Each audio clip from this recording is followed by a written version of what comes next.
श्री रविकिशन शुक्ला जी, महापौर डॉक्टर मंगलेश श्रीवास्तव जी,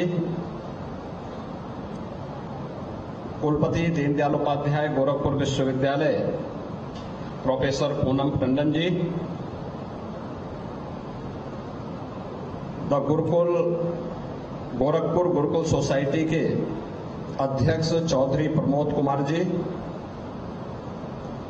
कालीबाड़ी के मोहन जी श्री रविंद्र दास जी, उपाध्यक्ष राज्य महिला आयोग श्रीमती चारू चौधरी जी, भारतीय जनता पार्टी गोरखपुर महानगर के अध्यक्ष राजेश गुप्ता जी,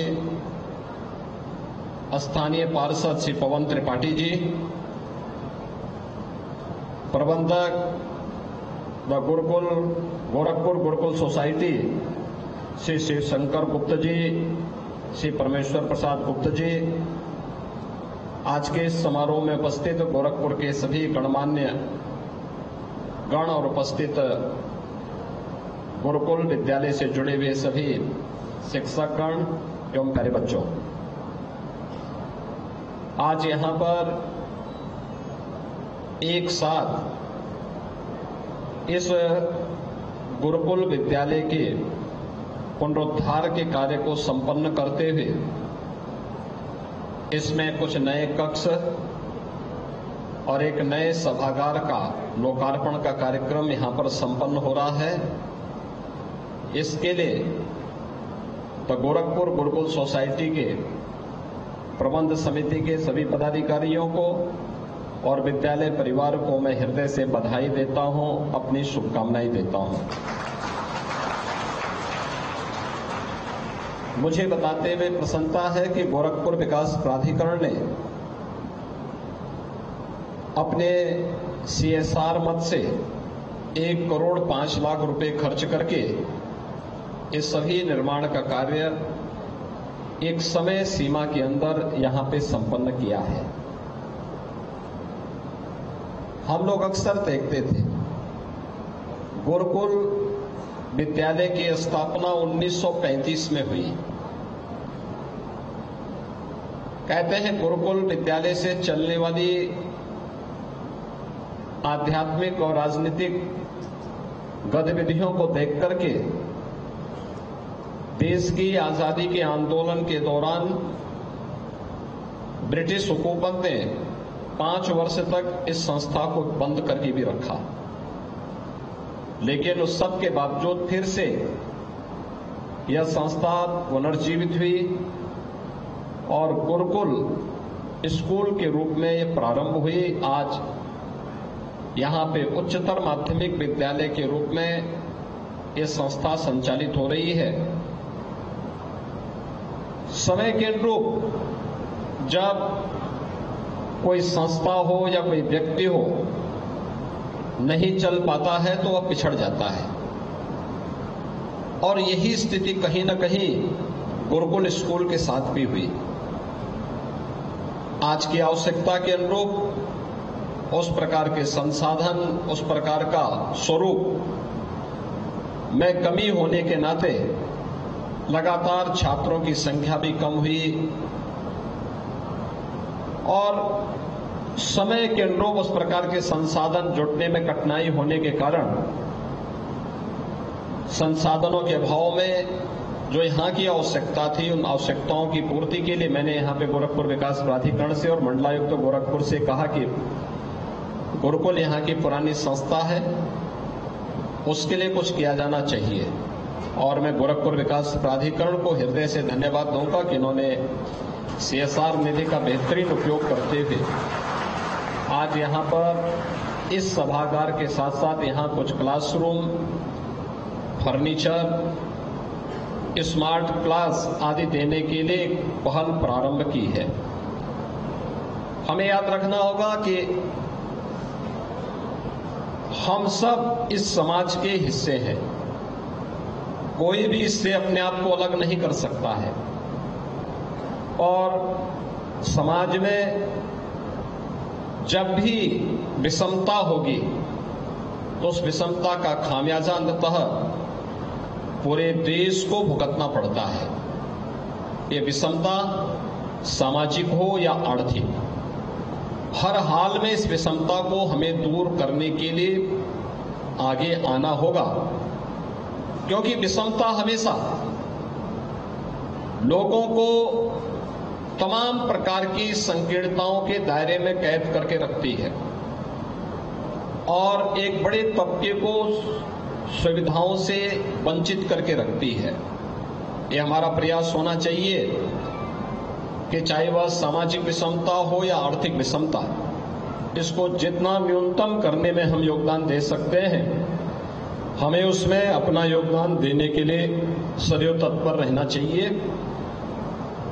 और खासतौर पर शिक्षा के क्षेत्र में या स्वास्थ्य के क्षेत्र में एक बड़ा तबका ऐसा है जो आधुनिक शिक्षा अर्जित करने में आज भी वंचित रह जाता है। आखिर उन बच्चों का भी अधिकार होना चाहिए कि वे समय के अनुरूप स्मार्ट क्लास और डिजिटल लाइब्रेरी देख सकें, अच्छी लैब्स देख सकें, आधुनिक ज्ञान के बारे में वे भी जानकारी ले सकें। और यह पहल गोरखपुर विकास प्राधिकरण ने किया। आज अच्छा लगा कि बहुत दिनों के बाद गुरुकुल स्कूल फिर से अपने पुरातन वैभव को प्राप्त कर रहा है। इसके लिए मैं गोरखपुर गुरुकुल सोसाइटी और विद्यालय परिवार को मैं हृदय से बधाई देता हूं। सरकार हर एक बच्चे को उत्तम शिक्षा देने के लिए प्रतिबद्ध है, तो प्रत्येक नागरिक को स्वास्थ्य की बेहतर सुविधा देने के लिए भी प्रतिबद्ध है। और यही कारण है कि प्रधानमंत्री मोदी जी ने 2020 में, जब पूरी दुनिया इस सदी की सबसे बड़ी महामारी कोरोना की चपेट में थी, तब भारत न केवल कोरोना प्रबंधन के लिए बेहतरीन प्रयास कर रहा था, बल्कि आने वाली पीढ़ी को तैयार करने के लिए एक नई राष्ट्रीय शिक्षा नीति को भी देश के अंदर लागू कर रही थी। ये राष्ट्रीय शिक्षा नीति जो प्रत्येक छात्र के सर्वांगीण विकास से जुड़ी हुई है, ये केवल एक औपचारिकता नहीं है, बल्कि ये सर्वांगीण विकास को आगे बढ़ाने के साथ ही भारत को एक विकसित भारत के रूप में स्थापित करने के अभियान का क्रम है। विकसित भारत की इन परिकल्पनाओं को साकार करने के लिए आज जो प्रयास प्रारंभ हुए हैं, उन प्रयासों में शिक्षा की भूमिका क्या होनी चाहिए, यह बेसिक शिक्षा से लेकर के उच्च शिक्षा तक, टेक्निकल एजुकेशन से लेकर के मेडिकल और वोकेशनल एजुकेशन तक हम आज की आवश्यकता के अनुरूप पाठ्यक्रम बच्चों को प्रदान कर सकें। जहां इस दिशा में केंद्र और राज्य सरकार के द्वारा बेहतर प्रयास प्रारंभ किए गए हैं, वहीं स्वास्थ्य के क्षेत्र में भी बहुत सारे प्रयास प्रारंभ हुए। चाहे वह प्राथमिक स्वास्थ्य केंद्र हो, सामुदायिक स्वास्थ्य केंद्र हो, जिला चिकित्सालय हो, इनके सुदृढ़ीकरण की कार्रवाई हो, या फिर एक जनपद, एक मेडिकल कॉलेज की कार्रवाई को आगे बढ़ाने का। आज आप देख रहे होंगे उत्तर प्रदेश के अंदर हम लोग 10 करोड़ लोगों को 5 लाख रुपए सालाना आयुष्मान भारत की सुविधा का लाभ प्रदान कर रहे हैं। यानी 5 लाख रुपए प्रतिवर्ष वे लोग कहीं भी जाकर के अपनी स्वास्थ्य सुविधा का लाभ प्राप्त कर सकते हैं। आज से 5 वर्ष 7 वर्ष पहले यह कठिन कार्य था। लोग उपचार के बहाव में दम तोड़ते थे, लेकिन अब यह संभव हो पाया है। यह स्वास्थ्य और शिक्षा के क्षेत्र में किया जाने वाला ये प्रयास, ये विकसित भारत की ही संकल्पना को आगे बढ़ाने का एक प्रयास है। और CSR निधि में इस विद्यालय को आज पुनरुद्धार के कार्य के साथ जोड़ा गया है।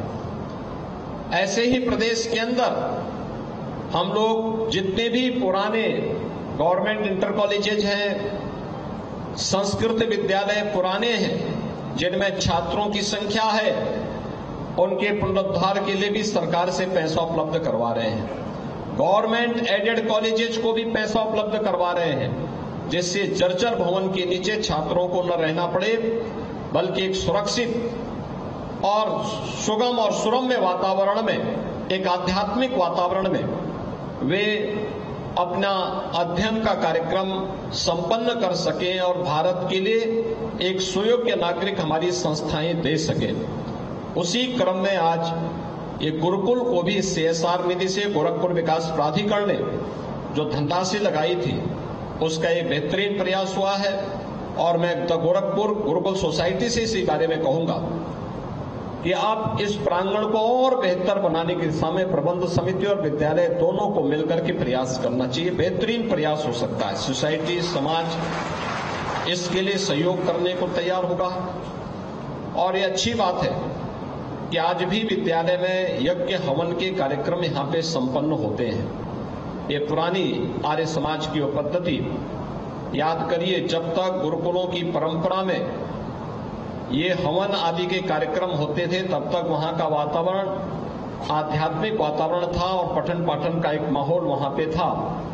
वे संस्थाएं देश की शिक्षा की सर्वश्रेष्ठ संस्थाएं मानी जाती थी, लेकिन जैसे ही हम अपने मूल्यों से हटे, परिणाम क्या है? आज बहुत सारी जगहों पर हमें अराजकता देखने को मिलती है। इस अराजकता से मुक्ति के लिए एकमात्र माध्यम हमारे लिए अध्यात्म हो सकता है, अपनी विरासत हो सकती है। अपनी विरासत को अक्षुण्य बनाए रखने की दिशा में यह एक प्रयास है। मैं एक बार फिर से द गोरखपुर गुरुकुल सोसाइटी और विद्यालय परिवार को इस विद्यालय के पुनरुद्धार के लिए हृदय से बधाई देते हुए विश्वास व्यक्त करता हूं कि लगभग अगले 10 वर्ष के अंदर आपको अपनी शताब्दी महोत्सव मनाना है। शताब्दी महोत्सव के अंदर यहां का वातावरण ऐसा दिखना चाहिए कि यह गोरखपुर सिटी के एक बेहतरीन संस्था के रूप में अपने आप को स्थापित कर सके और कोई भी ऐसा वंचित बच्चा नहीं रहना चाहिए जो शिक्षा से अपने आप को वंचित माने। जो भी आता है उसको शिक्षित करना, उसको आगे बढ़ने के लिए प्रेरित करना, कुछ स्किल डेवलपमेंट के कार्यक्रमों के साथ जोड़ना, क्योंकि अब नौकरी के साथ साथ हमें उद्यमिता को प्रोत्साहित करना पड़ेगा, हर हाल में करना पड़ेगा। तभी भारत एक विकसित भारत की परिकल्पना को साकार करने में सफल हो पाएगा। आज के इस अवसर पर आप सबके प्रति मैं अपनी शुभकामनाएं देता हूं। धन्यवाद। जय हिंद।